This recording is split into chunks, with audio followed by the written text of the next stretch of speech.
Thyroid problem ఉందని confirm అయినప్పుడు చాలామంది పేషెంట్స్ అడుగుతూ ఉంటారు, మేడం ఏ ఫుడ్ ఐటమ్స్ అవాయిడ్ చేయాలి అని. థైరాయిడ్ పేషెంట్స్ ఏ ఫుడ్ ఐటమ్స్ అవాయిడ్ చేయాలనేది ఈ వీడియోలో చూద్దాం. నమస్తే, నేను డాక్టర్ కవిత, గైనకాలజిస్ట్, కీర్తన హాస్పిటల్, విశాఖపట్నం. థైరాయిడ్ ప్రాబ్లమ్ ఉన్న పేషెంట్స్ ప్రత్యేకంగా ఏ ఫుడ్ ఐటమ్ కూడా 100% అవాయిడ్ చేయాల్సిన అవసరం లేదు. కాకపోతే ఇప్పుడు నేను చెప్పబోయే ఫుడ్ ఐటమ్స్ని మీరు లిమిట్ చేసి ఆహారంలో ఇంక్లూడ్ చేసుకోవాలి. మనం కాయగూరలు తీసుకున్నట్లయితే వాటిలో క్యాబేజీ, క్యాలీఫ్లవర్, ముల్లంగి, బ్రోకలీ, టర్నిప్, సో ఈ కాయగూరల్ని తక్కువగా తీసుకోవాల్సి ఉంటుంది. అండ్ ఆకుకూరలు అయితే కనుక పాలకూర లాంటివి తక్కువగా తీసుకోవాలి. అండ్ నట్స్ అండ్ సీడ్స్ తీసుకున్నట్లయితే కనుక గ్రౌండ్ నట్ అంటాం, అంటే పల్లీలు. సో జనరల్గా మనం చట్నీస్లో ఫ్రీక్వెంట్గా యూస్ చేస్తూ ఉంటాం కదా, సో వీటిని కూడా లిమిటెడ్గా తీసుకోవాలి. అలాగే సీడ్స్ అనేవి హెల్దీ కదా అని చెప్పి అందరూ కూడా రెగ్యులర్గా సీడ్స్ తీసుకుంటూ ఉంటాం. కాకపోతే ఫ్లాక్స్ సీడ్స్ అంటే అవిసె గింజలు, సో వీటిని కూడా లిమిట్ చేసి తీసుకోవాల్సి ఉంటుంది. సోయాకి సంబంధించిన ప్రోడక్ట్స్ అంటే సోయా బీన్స్ కానీ, soya nuggets, soya milk, sauce, tofu, so ఇలా ఏ రూపంలో దొరికే సోయా ప్రోడక్ట్స్ అయినా కూడా లిమిట్గా తీసుకోవాల్సి ఉంటుంది. కొన్ని రకాల దుంపల్ని మనం స్నాక్స్ కింద తీసుకుంటూ ఉంటాం. ఫర్ ఎగ్జాంపుల్ చిలకడ దుంప, కర్రపెండలం లాంటివి. సో ఇలాంటి ఆహార పదార్థాలను కూడా థైరాయిడ్ ప్రాబ్లం ఉన్న పేషెంట్స్ లిమిటెడ్గా తీసుకోవాలి. చాలామంది వెయిట్ లాస్లో పార్ట్ కింద మిల్లెట్స్ అనేవి డైట్లో ఇంక్లూడ్ చేసుకుంటూ ఉంటారు కదా.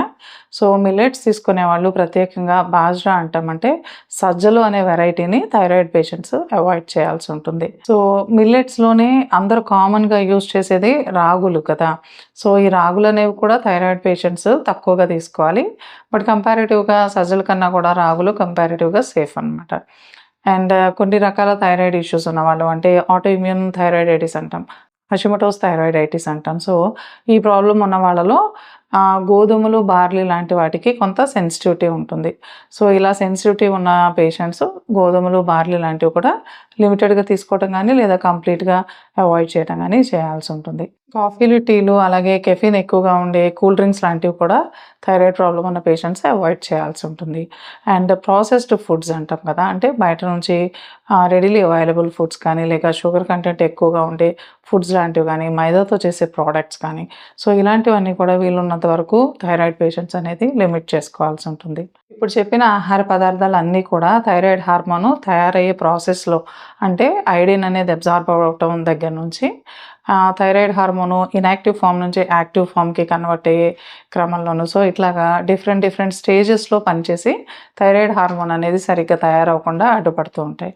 సో అందువల్ల ఈ ఫుడ్ ఐటమ్స్ అన్నిటిని కూడా వారానికి 1 లేదా 2 సార్లు మాత్రమే మీరు డైట్లో ఇంక్లూడ్ చేసుకోవాలి. అండ్ వీటిలో గాయిట్రోజన్స్ అని కొన్ని పదార్థాలు ఉంటాయని చెప్పాను కదా, సో వాటి తాలూకా ప్రభావం తగ్గాలి అని అంటే ఈ ఫుడ్ ఐటమ్స్ అన్నిటినీ కూడా పచ్చిగా ఉండే రూపంలో కాకుండా వాటిని బాగా ఉడకబెట్టి కానీ, లేకపోతే స్టీమ్ చేసుకొని కానీ మీరు తీసుకునే ఫుడ్లో ఇంక్లూడ్ చేసుకోవాలి. అండ్ అలాగే ఈ ఫుడ్ ఐటమ్స్ తీసుకునేటప్పుడు కంపల్సరీ ఐరన్ శాతం ఎక్కువగా ఉండే ఆహార పదార్థాలను కూడా కొంతవరకు ఇంక్లూడ్ చేసుకోవడం వల్ల వీటి ఎఫెక్ట్ని తగ్గించుకోవడానికి అవుతుంది. అండ్ కంపల్సరీ మీరు ఐరన్ ఉన్న సాల్ట్ని మాత్రమే యూస్ చేయాల్సి ఉంటుంది. సో థైరాయిడ్ ప్రాబ్లం ఉన్నవాళ్ళు మీకు కనుక హార్మోన్ లెవెల్స్ అనేవి స్ట్రిక్ట్గా కంట్రోల్లో ఉంటే ఇప్పుడు చెప్పిన ఆహార పదార్థాలన్నీ కూడా వారానికి 1 లేదా 2 సార్లు మీరు డైట్లో ఇంక్లూడ్ చేసుకోవచ్చు. అదే మీ థైరాయిడ్ హార్మోన్ లెవెల్స్ కనుక కంట్రోల్లో లేకపోతే వీలున్నంత వరకు మీ లెవెల్స్ కంట్రోల్ అయ్యేంత వరకు కూడా ఈ ఫుడ్ ఐటమ్స్ అన్నిటిని అవాయిడ్ చేయడానికి ప్రయత్నం చేయండి. I hope this information is helpful to you. Share this information with your family and friends. Thank you.